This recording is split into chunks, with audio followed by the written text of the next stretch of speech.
Hello friend, welcome to Samriddhi classes. Friends, आज की इस वीडियो में हम लोग स्टार्ट करते हैं ड्रग्स फॉर पेप्टिक अल्सर। तो अभी तक कुछ लोग क्वेरी आई थी कि सर हमें जीआईटी पढ़ना है क्योंकि 6 सेमेस्टर का एग्ज़ाम नज़दीक आने वाला है।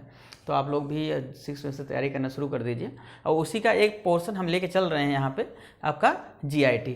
तो मोस्टली हम जीआईटी कवर कर देंगे आपका यहाँ पे और टॉक्सिकोलॉजी कवर कर देंगे जितना हो सकता है। इम्यूनोलॉजिकल जो भी है, इम्यूनो सप्रेसेंट है, स्टिमुलेंट है और एंटीबायोटिक तक हम कोशिश करेंगे कवर करने के लिए। ठीक है, तो आज हम लोग देखते हैं कि ड्रग्स फॉर पेप्टिक अल्सर। इससे पहले एक और समझ लीजिए कि क्वेश्चन कैसे आने हैं। क्वेश्चन आपके 3 डिवीजन होंगे, section A, section B, section C. Section A में 2 मार्क्स के 10 क्वेश्चन करने होंगे आपको। सेक्शन बी में आपको क्या है 10 मार्क्स के 2 क्वेश्चन करने होंगे। सेक्शन सी में आपको क्या करने हैं कि 7 मार्क्स से 5 क्वेश्चन करने होंगे आपको।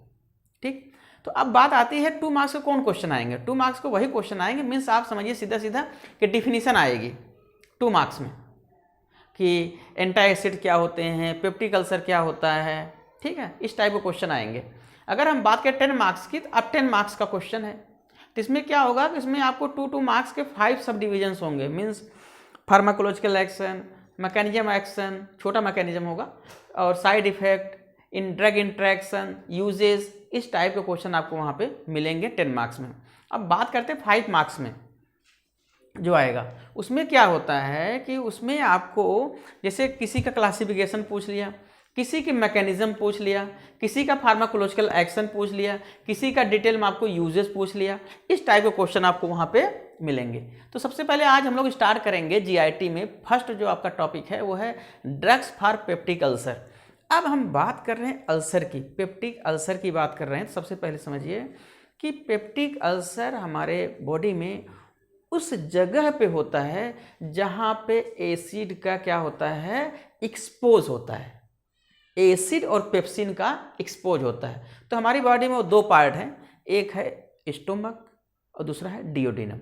तो आपको समझ में आया होगा कि देखिए कि peptic ulcer occur that part of GIT which expose for acid and pepsin secretion, means that is stomach and डियोडिनम।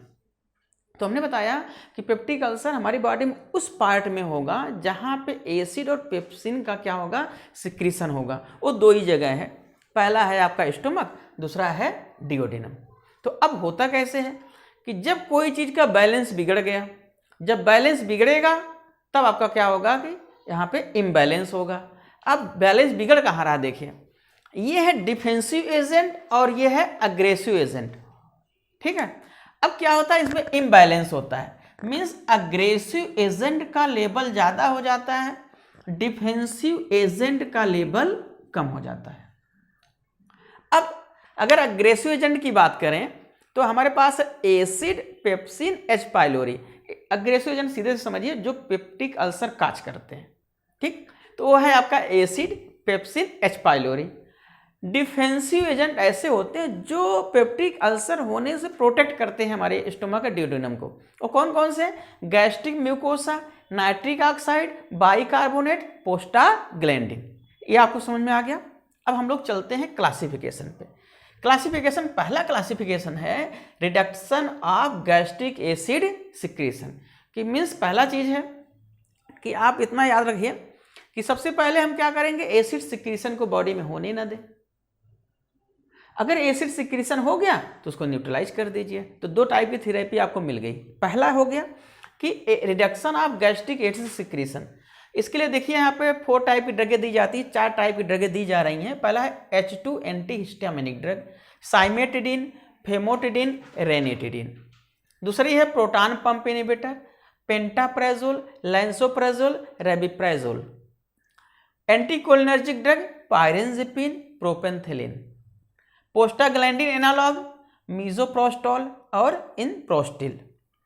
अब हमने बताया कि ये तो हो गया कि गैस्ट्रिक एसिड की बॉडी में सिक्रीशन को ना होने दे, कम कर दे। दूसरा चीज देखिए कि अगर एसिड का सिक्रीशन हो भी गया तो हम क्या करें, न्यूट्रलाइज कर देंगे। अब न्यूट्रलाइज करने के लिए हम लोग एंटी एसिड यूज करेंगे। तो देखिए न्यूट्रलाइजिंग ऑफ गैस्ट्रिक एसिड क्या होगा, पहला है सिस्टेमिक एंटी एसिड, दूसरा है non systemic anti acid. Systemic anti acid में सोडियम बाइकार्बोनेट और सोडियम सिट्रेट 2 होती है, हमने यहाँ लिखा नहीं है। देखिए एक सोडियम बाइकार्बोनेट, दूसरा सोडियम सिट्रेट, 2 आपके सिस्टेमिक हैं।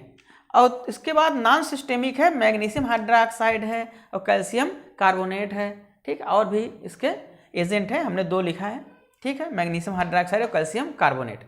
अब यहीं पे आप समझ लीजिए, एक बार याद रख लीजिए सिस्टेमिक नॉन सिस्टेमिक डिफरेंस क्या है। Systemic sodium bicarbonate, sodium citrate 2 ही हैं, आप इसको रट लीजिए, याद कर लीजिए। सिस्टेमिक मतलब होता है कि जब हम सोडियम बाइकार्बोनेट देंगे, सोडियम सिट्रेट देंगे, तो क्या करते हैं, ब्लड में डिजॉल्व हो जाते हैं, इसलिए उसे बोलते हैं सिस्टेमिक।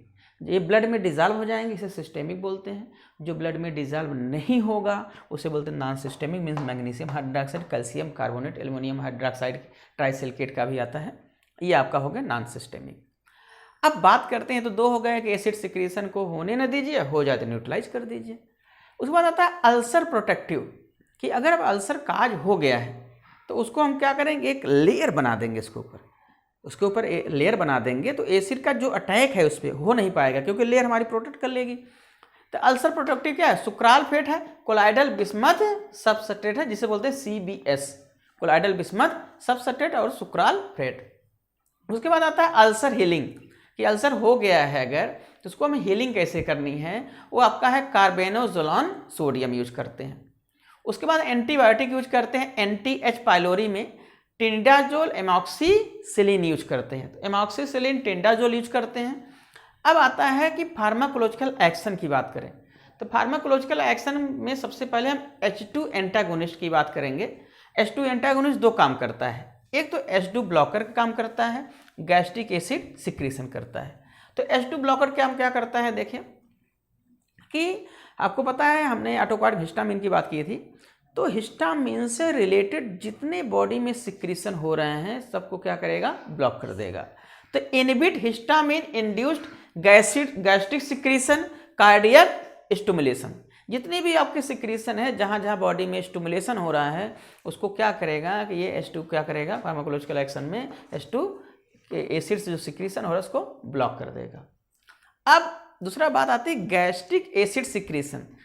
अब तो हिस्टामिन की बात हो गई कि हिस्टामिन से जो सिक्रीशन हो रहा है उसको ब्लॉक कर देगा। उसके बाद क्या होता है कि कुछ जो आपके गैस्ट्रिक एसिड सिक्रीशन होते हैं वो आपके किसके थ्रू होते हैं, स्टाइल कोलिन के थ्रू होते हैं, गैस्ट्रिक के थ्रू होते हैं, गैस्ट्रिक नहीं है ये, गैस्ट्रिन के थ्रू होते हैं, इंसुलिन के थ्रू होते हैं, एल्कोहल की तरह होता है, फूड की वजह से होते हैं। जैसे आपको स्पाइसी फूड आप अज्यूम कर लेंगे तो आपको क्या होगा, सिक्रीशन बढ़ जाता है। तो अब क्या है कि ये जो सिक्रीशन हो रहा है, गैस्ट्रिक एसिड जो सिक्रीशन हो रहा है, उसको क्या करे, H2 एंटागोनिस्ट क्या करेगा, कम कर देगा। तो पहला हो गया H2 ब्लॉकेड, दूसरा गैस्ट्रिक एसिड सिक्रीशन को कम कर देगा, फार्माकोलॉजिकल एक्शन इसके हो गए। अब हम बात करते हैं फार्माकोकाइनेटिक की। तो आपको देखा होगा कि रेनिटिडीन, फेमोटिडीन, फ्लॉक्सेटिडीन जितने भी हैं हम लोग, पेंटाप्राजोल जितने भी लेते हैं, क्या है कि ये ओरली लेते हैं। ओरली जो ड्रग है उसकी बायोलेबिलिटी 60 to 80% होती है, 100% नहीं होती, आपको ऑलरेडी हम बता चुके हैं, क्योंकि 100% बायोलेबिलिटी केवल इंट्रावेनस की होती है। तो ये हो गई आपकी फार्माकोकाइनेटिक कि जितनी भी आपकी ड्रग्स हैं वो क्या है, 60 to 80% बायोलेबिलिटी होती, 100% बायोलेबिलिटी नहीं होगी, ठीक। तो आज हम लोगों ने यहाँ पे कवर किया कि ड्रग फॉर पेप्टिक अल्सर में पेप्टिक अल्सर क्या होता है, क्लासिफिकेशन क्या होते हैं इसके, ठीक है। अब पेप्टिक अल्सर होता कैसे, मेन आपने आज देख लिया यहाँ पे। उसके बाद फार्माकोलॉजिकल एक्शन क्या है, फार्माकोकाइनेटिक क्या है। तो हम लोग नेक्स्ट वीडियो में देखेंगे फार्माकोलॉजिकल एक्शन और proton pump inhibitor. Thank you.